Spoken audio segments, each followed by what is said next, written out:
Micro অবজারভারদের show cause কমিশনে প্রশিক্ষণে অনুপস্থিত থাকার কারণে শোকজ 778 জন মাইক্রো অবজারভারকে শোকজ করা হয়েছে। সত্যসুন্দর রয়েছেন ফোন লাইনে। সত্যসুন্দর, কি কারণে এই শোকজ? দেখো, মাইক্রো অবজারভারদের নিয়োগের সিদ্ধান্ত নিয়েছে নির্বাচন কমিশন এবং মাইক্রো অবজারভারদের প্রশিক্ষণ ছিল এর দুদিন আগে। সেই প্রশিক্ষণে দেখা গিয়েছে যে 4600 মাইক্রো অবজারভারের মধ্যে 921 জন মাইক্রো অবজারভার তারা অনুপস্থিত ছিলেন প্রশিক্ষণে। সেই জায়গায় দাঁড়িয়ে তাদের মধ্যে থেকে 778 জনের অনুপস্থিতি সম্পর্কে কোনো রকম ভাবে কোনো তথ্য কমিশনের কাছে আসেনি।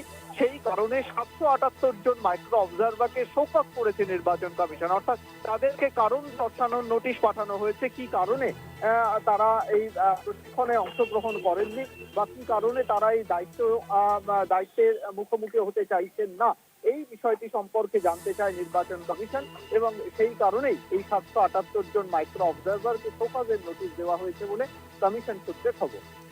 ধন্যবাদ সত্য।